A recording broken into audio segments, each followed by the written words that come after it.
Imagine you're strapped into a freezing B-17 bomber, 30,000 feet over Nazi Germany, heart-pounding as German fighters swarm like killer bees, ripping your comrades from the sky. Odds say you won't survive your 25 missions. You're meat for the grinder.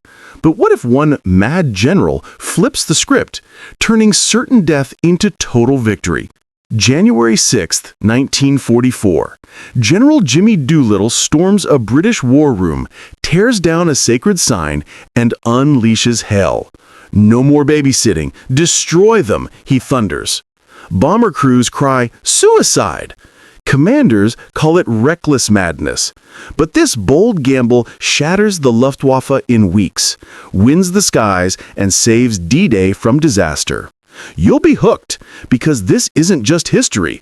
It's the adrenaline-fueled tale of how one man's insane order crushed Hitler's air empire and rewrote war forever.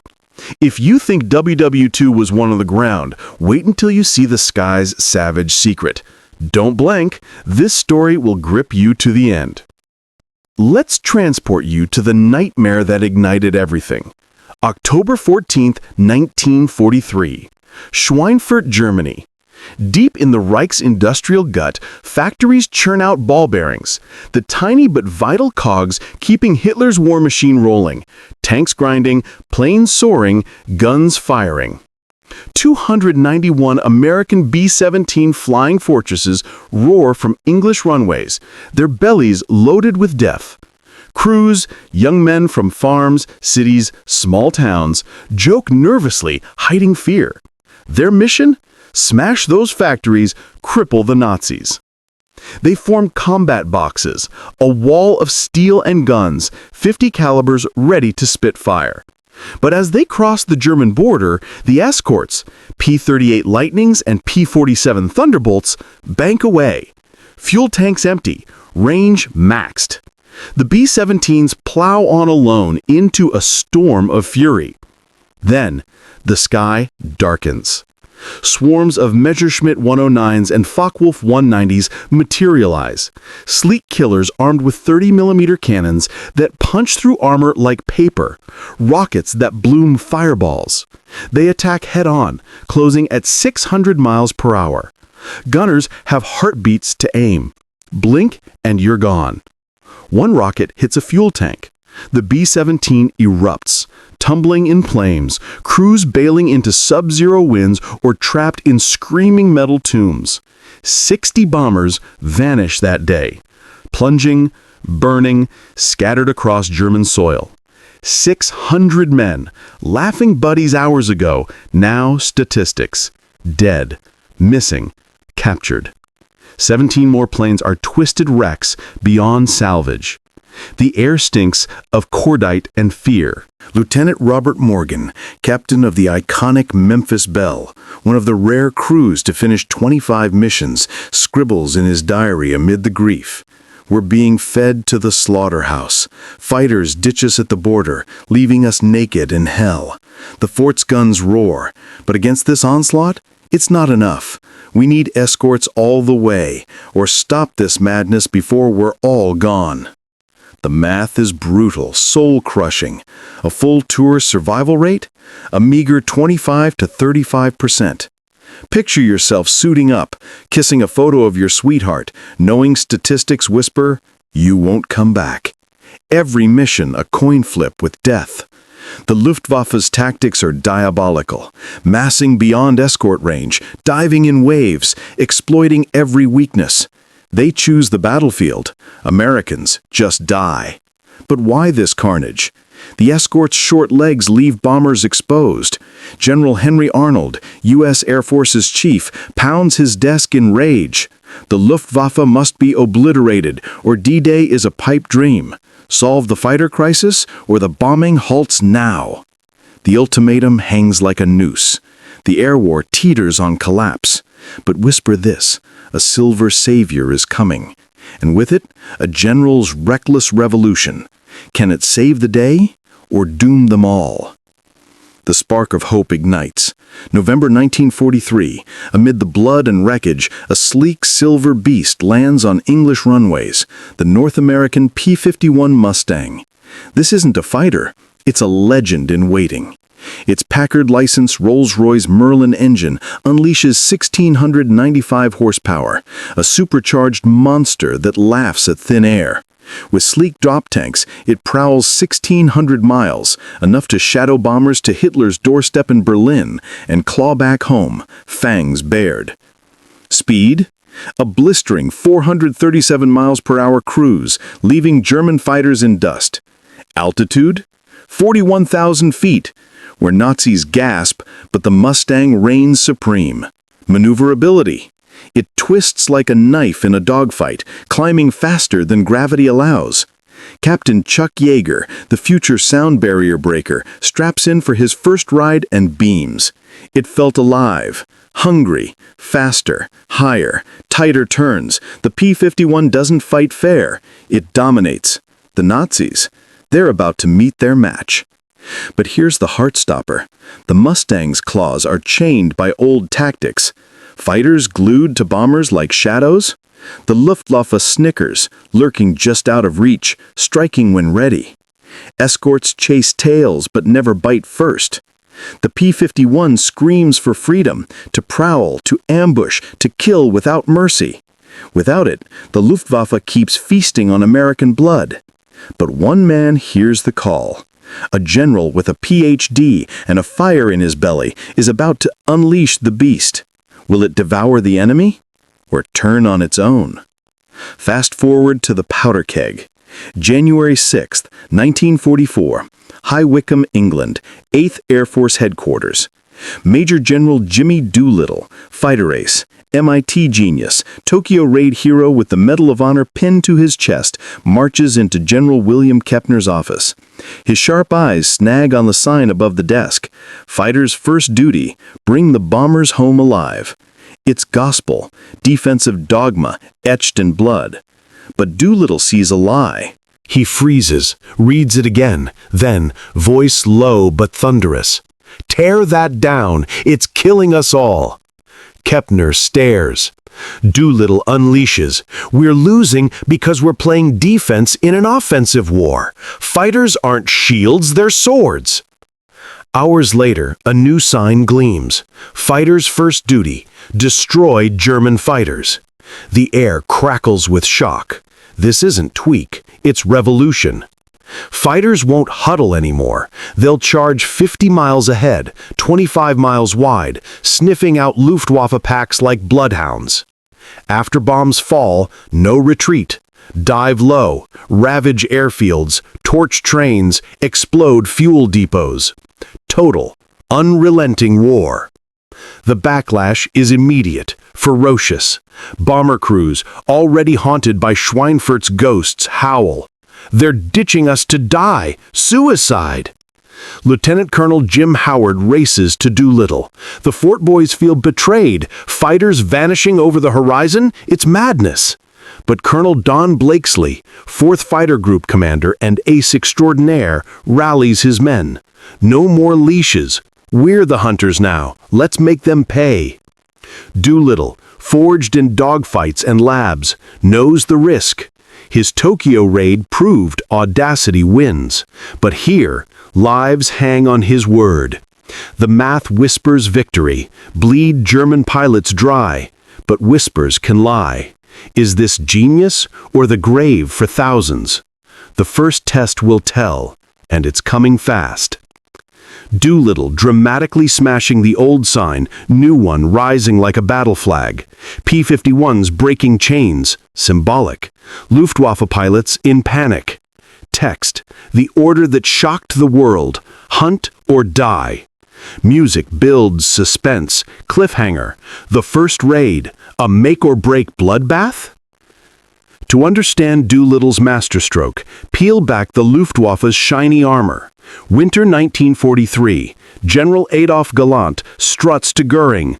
Americans will crack by spring. Their bomber graves pile up. Factories belch 1,000 fighters monthly, dodging Allied bombs through dispersal. It looks invincible. But dig deeper, the rot festers in the cockpits. 3,000 pilots lost in 1943. Veterans, aces, leaders. Replacements? Rushed through 150 hours of training, down from 250. They arrive wide-eyed, unskilled. Feldwebel Hans Dammers, an ace in a Thayer, pens in despair. These boys can't form up, can't turn fight. They panic, die in days. We veterans shield them and pay with our lives. Contrast the American machine. 450 hours of rigorous training. Pilots mastering P-51s in simulated hell. Doolittle sees the chink. Attrition favors the prepared. His plan? Accelerate the purge. Hunt veterans. Force rookies into meat grinders. Imagine German aces, once sky gods, now babysitters to fodder, exhausted, exposed. The Luftwaffe's strength? A fragile illusion, ripe for shattering. But can Doolittle's wolves exploit it before the pack bites back? German rookies fumbling joysticks, crashing on landings, veterans shielding them, shot down in slow-motion tragedy. Empty Luftwaffe briefing rooms. Text: the fatal flaw, pilots dying faster than planes. Music drips with foreboding, teasing. The hunt ignites. The proving ground arrives, January 29, 1944. Skies part like a curtain. 800 bombers surge toward Frankfurt, P-51s unchained. They bolt forward, radars scanning, guns hot. Near Bonn, a pack of 50 Messerschmitt 109s climbs, slow with fuel and ammo. P-51s pounce from the sun, diving like falcons. Guns chatter. 13 Germans erupt in fireballs, twisting to earth. 2 Mustangs nicked, but home safe. Blakesley's 4th group spots 20 Focke-Wulfs over Cologne, bloated and vulnerable. Charge! They rip in, shredding 11 in a whirlwind of lead. Germans flee, tails between their legs, never touching bombers. Crews radio in awe. The sky's empty. No attacks? Whispers spread. Doolittle's madness? It's working. The Luftwaffe reels, but this is prelude. Big week waits, a week of carnage that will break backs. Will the Nazis crack or counterpunch? P-51s in furious dives, Germans bursting, bombers gliding serene. Pilot POV shots, adrenaline rush. Text: debut carnage, 24 kills, 0 bomber losses. Music thumps with victory. Cliffhanger, big week explodes. February 20th to 25th, 1944, Operation Argument, big week. General Karl Spaatz lays the ultimate trap. 1,000 bombers hammer aircraft factories, irresistible bait. The Luftwaffe must rise or watch their lifelines burn. 900 Germans scramble. Skies ignite in history's biggest air clash. Contrails weave a deadly web from sea level to 40,000 feet. Explosions bloom like fireworks gone wrong. P-51s roam like apex predators.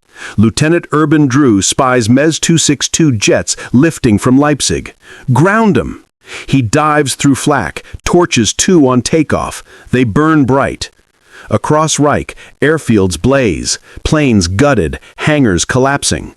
Big week's grim score. 226 American bombers down, 600 casualties. Heavy, but replaceable. Germans? 350 fighters wrecked, 90 more scrap, 100 pilots dead, 50 maimed. Veterans eviscerated. Major Heinz Bear scrawls in his diary, "No refuge. Americans strike takeoffs, landings, the void between. For every bomber felled, we lose 2 souls. This is the end." Rookies thrown to the fire, veterans exhausted, the Luftwaffe fractures. Doolittle's wolves feast, but the hunt's not over. Berlin beckons, a capital's reckoning. Can the Nazis rally, or is this the death knell? March 6, 1944. 730 bombers storm Berlin, 800 fighters the vanguard. The capital's symbolic fire draws the Luftwaffe's desperate horde, 150 planes. But P-51s hunt mercilessly, claiming 160 German aircraft, 70 pilots in hours. The sky weeps metal. April. Daily strafes turn airfields to graveyards. Fuel erupts, mechanics scatter, planes twist and fire. Major Gunther Rahl confides, "The heavens belong to them. We hide, but they seek. No sanctuary." By May 8th, 900 bombers raid refineries with 750 fighters. Luftwaffe response? Silence. The once roaring force whispers defeat. January to June tally: 2,500 pilots lost, 75% of strength. Americans replenish 420 fighters swiftly. Kill ratios reverse, from Nazi 20-1, 1943, to American 4-1, 1944. The Luftwaffe limps, broken, but D-Day looms. Will the skies stay clear? June 6, 1944, D-Day erupts. 14,000 Allied sorties hammer Normandy. Luftwaffe musters a pathetic 300. Field Marshal Erwin Rommel wires in panic. No air umbrella, troops exposed, supplies stalled. We can't fight blind. Doolittle's hunters clear the path. Ground attack planes pulverize bunkers, bombers seal roads. General Gallant confesses later, "American hunters sealed our fate in January. We battled bombers, they slaughtered us." Doolittle's legacy? Air doctrine reborn. Offense conquers. Sergeant Andy Rooney reflects, "Fighters saved us by vanishing. Genius in disguise." Over 26,000 American airmen paid the price, but their blood, fused with Doolittle's vision, forged victory. The skies are won. Europe's liberation begins. Doolittle's sign-ripping defiance obliterated the Luftwaffe, rescued the bombing push, secured D-Day. In weeks, Reckless became legend. Genius or madness? Spill your thoughts below. Like, subscribe for World War II thrillers like Hitler's Beam Bust. Share this epic. History roars.